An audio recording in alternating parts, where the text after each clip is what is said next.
Tommy Curran, how we doing this week? Hey, what's up, buddy? Not too much. I don't know if you heard the latest or have read the latest. Yeah, I saw it. Okay, what? The Buffalo thing? Yeah, so do you think, number one, that leads to Sean McDermott's exit, and number two, do you think that's a possible destination for Bill? I have no real opinion. I mean, there's so much more stuff to talk about than the Sean McDermott firing. But, yeah, let's go into it because that was what we were on. Yeah, it could lead to his firing. They're 6-6. They win their next 5 games. They're 11-6. Nobody's talking about the 9/11 or the woman going over the falls. So I don't know. And the notion that, hey, it was leaked for a reason. I mean, who leaked it then? I don't know. It's a good question. It said multiple players and team sources, so I don't know who that is. The players are getting them fired. The players aren't the ones that make the decisions. The Pakulas would be. What about team so sources? Maybe the players don't love. So maybe I don't know, man. I mean, honestly, I swear to God. I mean, Sean McDermott firing, because I just can't launch into that. It was a game in like 4 hours. No, I understand. And on what that. a game it is. No, I understand on that, but we've talked a lot about Bill and his future, and that may be another potential vacancy. Is all I was interested in. I mean, if the Patriots are trading Bill Belichick, which I think is their initial instinct, I think that having him in the division would be less than something they'd be excited about seeing him twice a year, which you would counter, well, if they don't think he's going to go ahead, well, why did send him there? And I would say, it's still, you really don't need the optics. It's a good impression of Jones. I was getting in front of me. That's true, yeah. All right, so Curran, you said that there's going to be a game in just about, 4 hours, 5 hours. How bad could it get for Bailey Zappi tonight? We heard your colleague Phil Perry saying they might not get in the end zone again on offense, but could it be even worse than what we saw just a couple of days ago?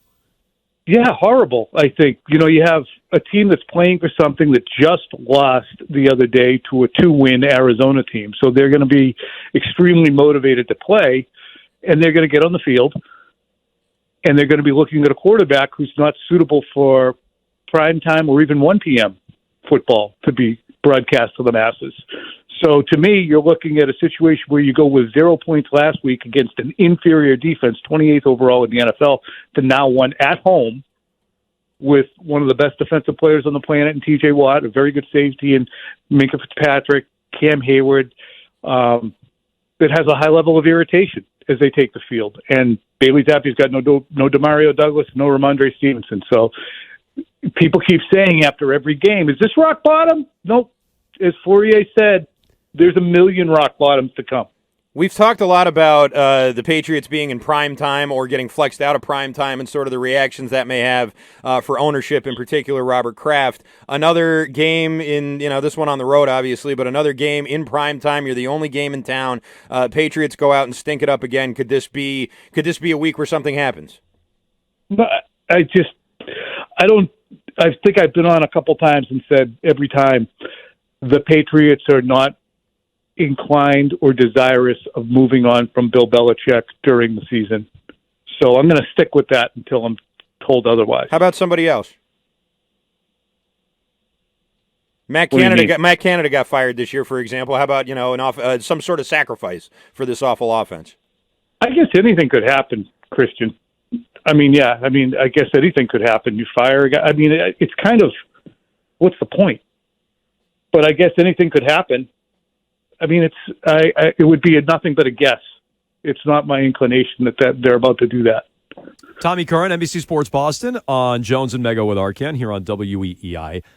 You spoke about this on Quick Slants earlier in the week. We talked about it quite a bit yesterday, the idea and the merit of passing on a quarterback or maybe moving down Jason Tatum style for Marvin Harrison Jr. Why are you a proponent of that approach?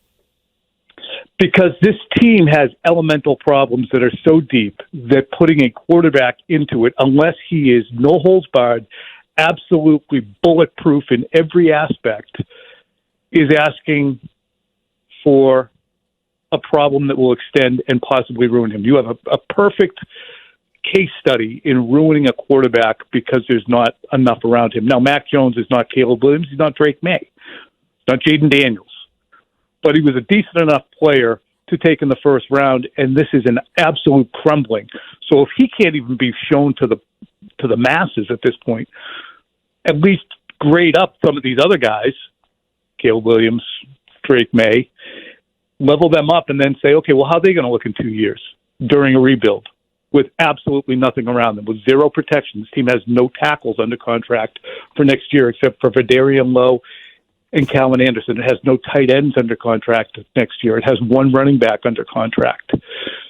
I would think that the best case scenario, if you have the number one overall pick and you are realistic about where your team is, you say, we need to turn this pick into more picks. So we're going to trade down, make sure that we're still going to be able to get Marvin Harrison. We're going to trade down to the point where we can get that, swap picks with the team that wants to get up and get one of these quarterbacks. We're going to take Marvin Harrison, and whether it's a tackle or a guard, there's two very good guards in the top 8 to 10 picks is where they're projected, and then there's a couple others that would be first-rounders as well, like Casey Latham from Alabama. And then I would pursue a free agent quarterback. Somebody else has already thrown away a Baker Mayfield, for instance. I don't know what Mayfield's situation is, but I was talking about this with Phil. Draft Harrison, draft a tackle, go get Baker Mayfield, and then continue to get better, because your team is so friggin' bad that you're going to waste years if the quarterback doesn't work out. And he's not going to be good next year. So if you want Carson Wentz or Jameis Winston or Zach Wilson or Trey Lance or you name it, Baker Mayfield, for that matter, go ahead and do it. Well, what about Stroud? That would be, I think, a good counterpoint. Definitely would be if you actually, not that you didn't, but if you really interrogate what Houston has done, they built the team around that spot before they dropped him in. They were just fortunate enough to be crappy enough to still get him. But I think that the team was built to go 7-4 from being the number 2 overall pick in the draft.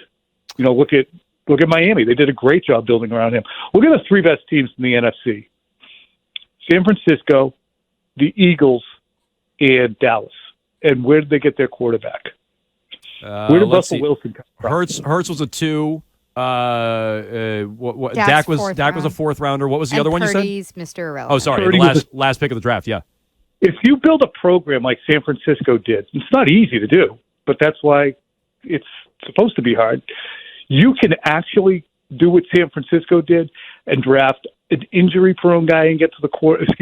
Trade for an injury-prone guy you don't want and get to the Super Bowl. Blow a draft pick, 2nd overall, and still, because your program is so good, have a 7th-round pick who plays like a 2nd or a 3rd-round pick, maybe even a 1st if you want to call Purdy that, but still be that good because your program is that good.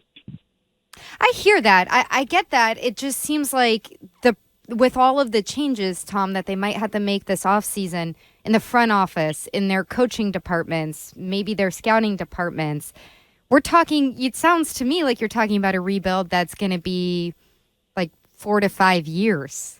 Does that sound, are we looking at a lost decade here, definitely. Not to get too grandiose? Yeah, no, it's definitely, it's going to be a long decade. Their team is worse now than when Bill found it in 2000. When Bill found it, it had Bruce Armstrong at left tackle. It had Drew Bledsoe at quarterback. It had, Ty Law, Lawyer Malloy. Yeah, thank you. All those guys.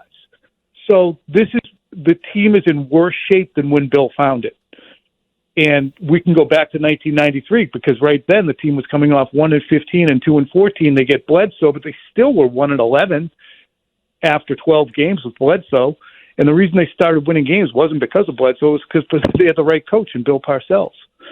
So it's going to be a long road back, and it's been actually quietly a little bit of a long road here because 2020 to now, even though there was the blip of success in 2021, it's taken them 2020, 21. It's taken them 4 seasons to get here, and part of 2019.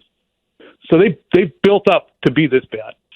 Right. So that's why I'm saying it feels like it could be 7 or 8 years post Brady that they see real success again. And my only hesitation with the plan that you're laying out is then when you point to someone like San Francisco who found Brock Purdy or the Cowboys who found Dak Prescott, is that then do you run the risk of having the program be the foundation in a way that you have coaches once again thinking we can take any quarterback and make him into a top 15 quarterback? Because that seems like we heard that was the attitude here for a bit at the end with Brady. I guess that's an argument, but if you want to say, okay, well, let's get the let's get the player and make him the star as opposed to making the program the star. Then you go ahead and you take Caleb Williams, and you can't build a program around him. And then in 4 years, you're like, all right, we'll pick up his option, and we'll pay him $38 million, but we don't know if we want to extend him because really we've just been a 500 or worse team the last 5 years, and you're back where you were. If you start building a program when it gets to 4 or 5 years and you're picking up the fifth-year option on Marvin Harrison, perhaps, maybe you've found other places on the team that have gotten better. Look, I'm not saying I wouldn't, under any circumstance, draft Drake Maye or Caleb Williams. I just think people have to be realistic about the bleak road that first and second round picks face when they go to a team that's really not equipped, and that's the Patriots. Okay, he is Tommy Curran. Check out his work on NBC Sports Boston. You can watch him tonight, leading up to the game and after the game as well. You can, of course, check him out on WEEI as well, typically on Sundays, and Tuesday with Gresham Fourier, here Thursdays with us on Jones and Mego with Arcand. Tom, we appreciate the time. Thanks so much. See you later. All right, Tommy Curran, as all our guests, joins us on the Harbor One Hotline.